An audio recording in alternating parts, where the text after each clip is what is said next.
He was recovering by the ocean for 3 weeks. Gursinner and I were staying there, along with Kirtananda. The four of us were staying in a beach bungalow. And they sent a copy of this reel-to-reel tape. And it was so wild. And it was a brand new tune. Hare Krishna, Krishna Krishna, Hare Hare.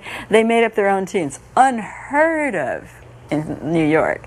This was not done. And it was wild. It's, I mean, horns and cymbals and you name it. It was a full wild party sounding kirtan. And some of the devotees in New York were like, oh my gosh, what is this? But Prabhupada loved it. He was so happy. And I noticed this. He was so happy that they were still chanting. It didn't matter that it was a different tune. It didn't matter that they were wild hippies with dancing and frenzies, and probably some of them were intoxicated. Most of them even were still taking intoxication.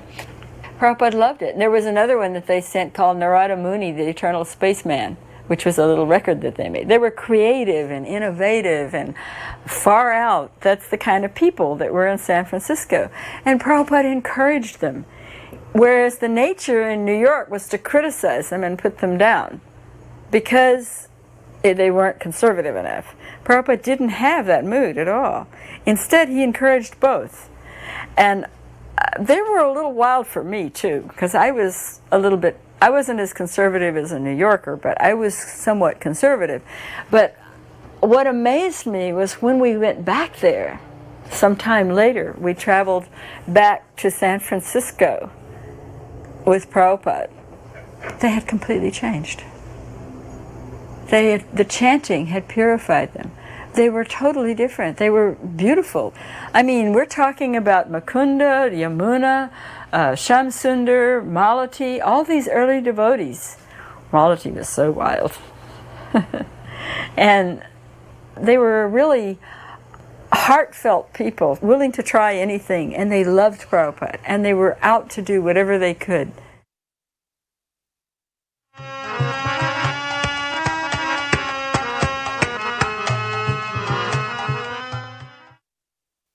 Swamiji was shot in the early summer 1967 in Srila Prabhupada's apartment at 26 2nd Avenue.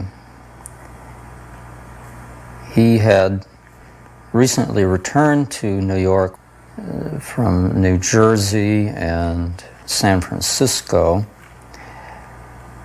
He had had a stroke.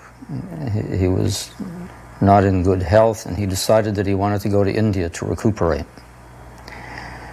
And we were really distraught because we felt if he goes to India, he's going to stay there. He doesn't want to come back here because it's bad for his health, the cold winters. And we didn't know what to do. We thought, well, we'll never see him again, or if we want to see him, we'll have to go to India. How can we keep him here? Of course, we couldn't keep him there. So the devotees asked me to make a simple documentary, just pictures, moving pictures of Srila Prabhupada. We had photographs to look at. The devotees wanted a film to look at, a movie of Srila Prabhupada, simply something to meditate on so we could feel close to him. And so I asked Srila Prabhupada if I could do that, and he said yes. So I'm simply in his room with him, and he very kindly tolerated my presence there as I made the movie. I didn't direct Srila Prabhupada at all. I didn't ask him or tell him to do anything. I just followed his lead. This was with an 8mm camera, very simple means. And this was the last day that Srila Prabhupada was in New York. He was leaving the next day for India. Kirtanananda was preparing his packing cases to go on the plane. It was bigger than suitcases, they were trunks. You see, this was really our Prabhupada Murti while he was away in India. the devotees would look at this film, we would just chant our rounds, or we would play a tape of Srila Prabhupada singing a bhajan, or have a kirtan while looking at it. So really not much happens in this movie, except we're looking at Prabhupada and he's looking at us. I would have to change rolls of film, and as I did that, one time Srila Prabhupada asked me to show him how the film, which was AGFA, black and white film, high speed, how the film was clipped onto the reel with a little plastic gripper. And Srila Prabhupada asked me to show him how it worked. And after I showed him, he said, "They think of everything." When Srila Prabhupada arrived in India, he was going to India for his health. And when he arrived in India and got off the plane, Kirtanananda, who was with him, who went with him as a servant, said that it was like walking into an oven in a letter that was sent to us, and Kirtanananda's comments were there, and then Srila Prabhupada followed up with his comments, and he said, "I find it quite bracy myself." So that was why he went to India, to get braced up. So it's a pretty simple film, but the beauty of Srila Prabhupada is what makes it fascinating. I was doing a sign that he asked me to do upstairs in that first place where he was offering arti, a sign of the Hare Krishna mantra, because there was going to be a big program at Tompkins Square Park. So the sign was about 4 or 5 feet on oak tag, and I had to sprawl my whole body across it to reach to the other end. We didn't have easels in those days. So I also apologized to Prabhupada when he came in the room that I'm sorry that I'm offending the holy name. So he told the story of when Krishna had a headache and the gopis took the dust from their feet to put on his head to relieve his headache. And they didn't care if they would go to hell as long as Krishna would be cured. So when I apologized, Prabhupada told me that story, and he said it's fine because it's for service. He used to sit and turn the globe, and he would meditate on the different countries. And he would say, "Brahmananda, you shall go to Russia. Gorsinder, you shall go to Japan. Somebody else, you shall go to South America." You have to understand, we had no money, we had no manpower, we had nothing. We were a handful of teenagers. 10 people in their early 20s who were rather eccentric, all of us, because we had rejected our cultural values and were following him like a Pied Piper. And he was telling us about these different countries we were going to go to and open temples. He had his plan. It was not haphazardly done. I have a beautiful picture of Prabhupada sitting and turning his globe. He did it a lot. He meditated on the globe. He looked at the different countries. You would see him doing it a lot. And he was planning. He planned the takeover of Russia long before he ever went to Russia. This was like a part of what he knew he had to come to this world and do. We just didn't know what all he was doing. Although sometimes in Montreal, when we had a lot of time and he would talk, he used to talk to me about his different plans. We had no money. We lived in a little flat. We had rats too. There was nothing, and yet he was telling me how he was going to have a World Sankirtan party. And he also told me how he wanted to have a big auditorium where people could come and watch bhajans and hear bhajans and see plays and Krishna conscious things rather than going to the cinemas. He felt the cinemas were drawing people into another world. He had plans of doing this. And when I go to Bombay and I see that great big auditorium, I go, he said he was going to do this. It's just like if I'm a pauper and I tell you I'm going to build Disneyland.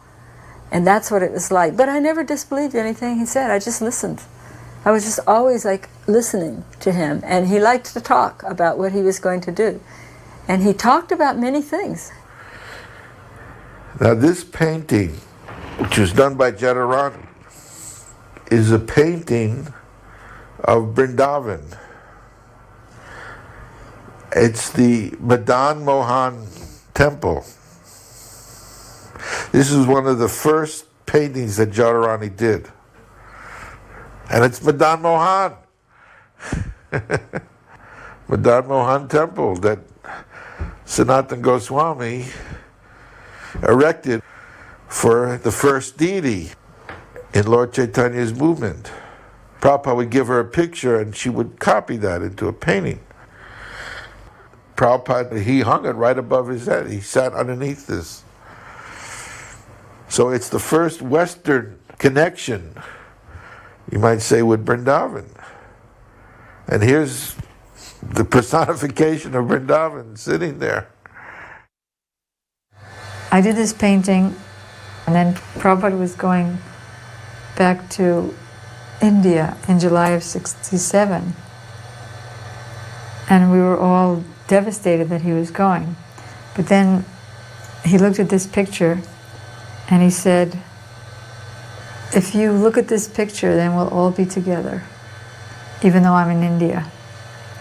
And if you chant Hare Krishna, then we're all packed up tight, even though I'm in India and you're here. And of course, everybody was a brand new devotee. And nobody really knew much of anything. So there was also a lot of nonsense going on, and there, fighting and things like that. So I became disturbed, and I went to see Prabhupada to complain about some of the things that devotees were doing. And Prabhupada said to me, if you don't like what they are doing, then you set the example. A little later, I again went to see him to complain about devotees, and Srila Prabhupada said, what do you want from them? They are trying to serve Krishna. And the third time was in 1972, I think. I was living in San Francisco, and I wrote Prabhupada a letter just complaining about so many things. And Prabhupada wrote me back, I complain people who do bad things and they're the example and this and that. And Prabhupada said, who said that they're an example? He said, anyway, what are you doing? All you're doing is making money and spending it on your own household life. And he ended the letter and said, the whole movement is meant for... Because I had said, I don't understand this movement. Prabhupada said, you've been with me for so many years and you still don't understand. When will you understand? He said, the whole movement is meant for service.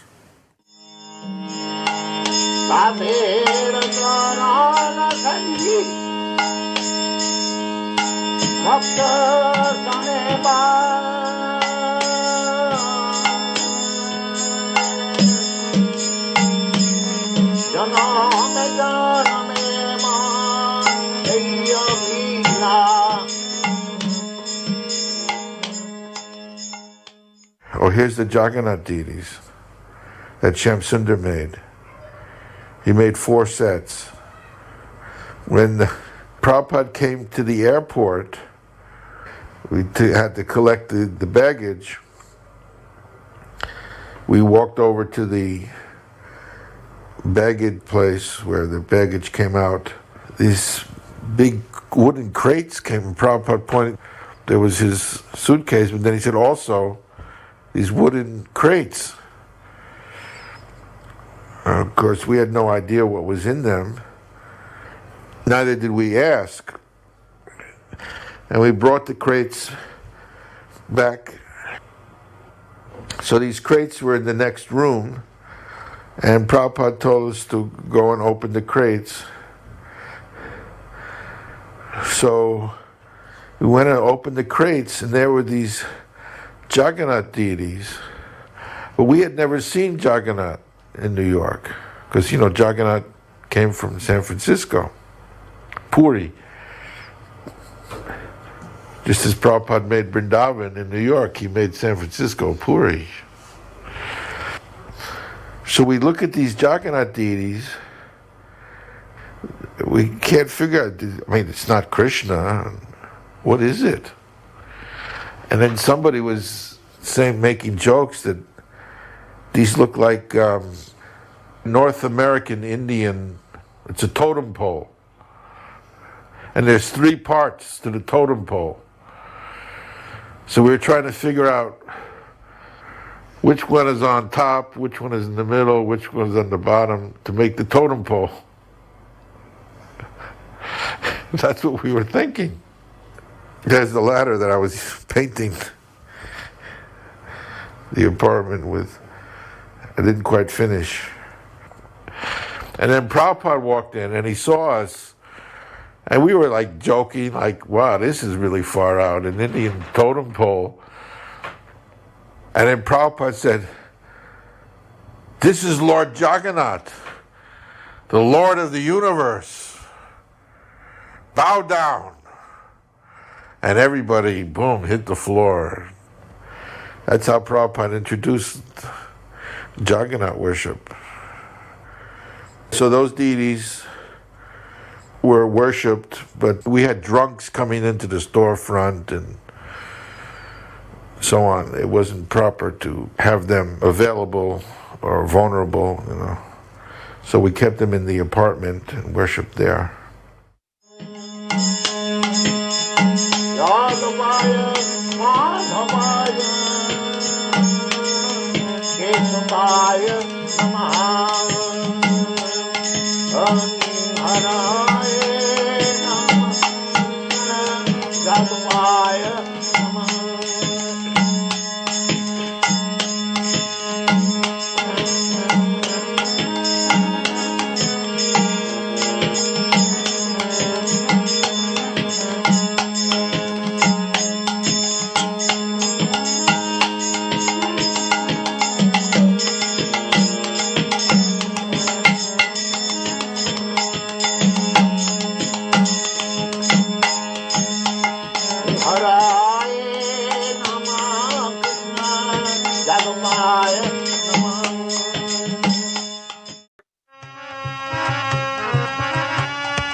Srila Prabhupada had been leading these Sankirtans in Tompkins Square Park at the beginning, and then when he was away in India and San Francisco, the devotees continued on their own.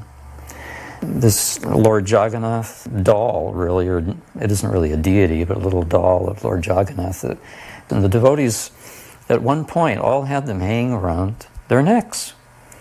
And we had a lot of questions to Srila Prabhupada, like, is it all right to go into the bathroom with Lord Jagannath hanging around your neck? And he said you should take him off before you go into the bathroom. And so we had some very basic questions about etiquette at that point. We didn't know anything. The devotees had seen in the second volume of Prabhupada's Bhagavatam, there was a verse and a purport. In the purport, it was written in verse form. It was names of Krishna. Hare Krishna, Govinda, Hare Murari, Hare Nata Narayana Vasudeva. And in the purport, Prabhupada was explaining that Krishna is all of those in one. So we thought this was a mantra of some kind, and they were obviously names of Krishna, so we started chanting it. We put it to music, of course, with all of the various instruments. And we were singing it, it was kind of like a hootenanny. I mean, we were really having a ball chanting this new, because this was at the beginning. There were not very many mantras other than Hare Krishna.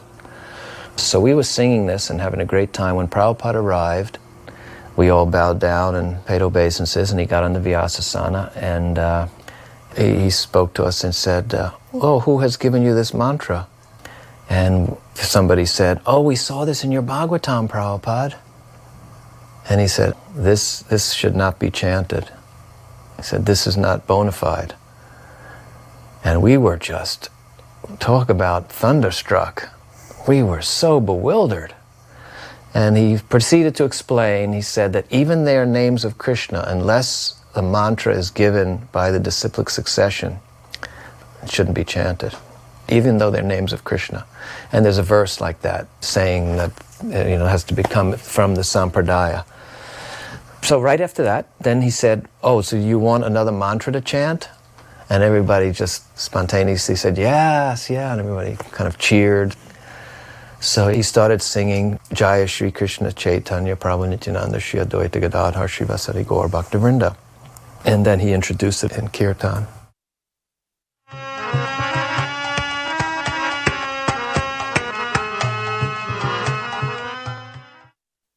So about a week or so before Prabhupada arrived, I put up hundreds of these flyers all over the city on lampposts and billboards and in stores and any place I could, advertising Prabhupada's Bhakti Yoga and Bhagavad Gita classes. Prabhupada always had his trunk as his desk. Wherever we went, he had his Indian trunk, and all of his stuff would fit in it, and then we would move to another city. And then whenever we got to whatever room we were going to be in, then I would take all his stuff out of his trunk and arrange his room, and his trunk was his desk. That's just how we lived. It was normal. And he would sit on the floor. So I would commonly spend 2-3 hours a day sitting in front of him taking dictation of letters, because often Prabhupada would just talk. But you see, there weren't so many letters in those days. There were maybe 10 a day, sometimes less. And so there was time, and he would talk about everything. Trains and buses, and which is better, trains or buses, about tigers, about all kinds of things. He would sit and talk. One of the sweetest times was in the evening when Gorsinder would give him massage, because all the work for the day had been done. And I would sit at the doorway and listen. We were like a family. It was just, he used to say, we've become just like a family. He used to tell me, my mother died at an early age. Krishna has sent you to be my mother. And actually, I was only 21 years old, or 20 years old, and he was the age of my grandfather, because he was in his 70s. When I would rent an apartment for him, I would just tell the landlord I'm getting it for my grandfather. Once they called him he was coming, and Radharani, who was not much of a cook, asked him if he would be eating before he came, or whether they should have something for him to eat when he arrived. And so Prabhupada said, I am just like a cow. I can eat in one pasture and then eat in another pasture also.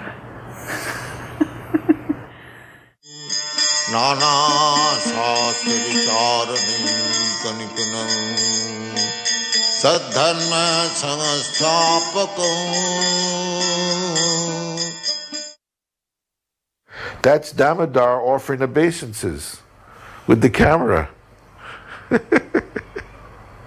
See, that's devotional filmmaking.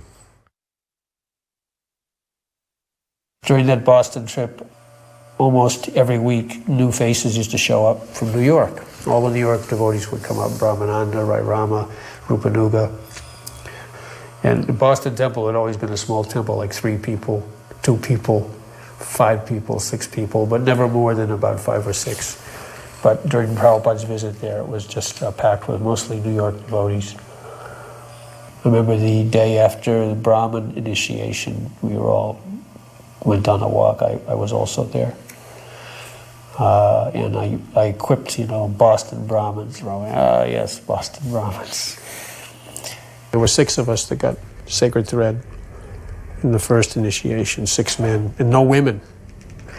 Then they raised a fuss, and they didn't show up. They were so angry that they weren't going to get second initiation. They didn't come. Gorsinder really wanted this Gayatri mantra, so he talked to Prabhupada about it. He was reading all kinds of things, And so Prabhupada agreed to give him Gayatri mantra and give him second initiation. And so I met him on the street, and he had his hair all shaved off. That really bothered me. But that night, he had the Gayatri mantra initiation. And I was upset, because he was going to give Gorsinder a mantra, but he wasn't going to give it to me. So I felt very left out. So when it came time to go for the initiation ceremony, I said, well, I'm not feeling very well, so I'm not going to go. I was pouting. And then after they left, I thought to myself, what am I doing? I don't want to be not there. So I ran out the door and ran the 10 blocks all the way to the temple and burst into the temple. And Prabhupada was sitting there giving the initiation. And he looked up and he said, Govinda Dasi, I was wondering how you could stay away. You love to hear me speak so much. Because he wanted me to come. But I was mad. I was very upset about this. And so because I was a little upset, he decided that the girls also should have Gayatri mantra. Radharani was more upset. And so he gave us initiation the next evening with the Gayatri mantra, because he knew that in this country, the girls and the boys are educated in the same way. On this particular day, he took us downtown, where he went when he first got off the Jaladuta boat, because the captain was doing some shopping, so he took Prabhupada. And Prabhupada was pointing out different places that he remembered. And the next day, Prabhupada took all the devotees for a tour of where he first landed. I was in the back and I ran up so that I could walk right next to him. And he turned to me and he said, "If the jackals glorify you, what's the benefit? In other words, don't try and get material glorification." And then he said, because, you know, the nature of any big city is that things are being broken down and things are being built up. He said, building and breaking, building and breaking. So we have to stop this building and breaking, and we have to break with Maya and build with Krishna. Prabhupada would arrive, I think, by taxi. But in the meantime, the devotees were chanting in the temple there at 95 Glenville Avenue, deep in kirtan. And there would be all this frankincense. The whole room was full of smoke. When Prabhupada would come in, we were literally in ecstasy. You cannot conceive of the impact that Prabhupada had on us.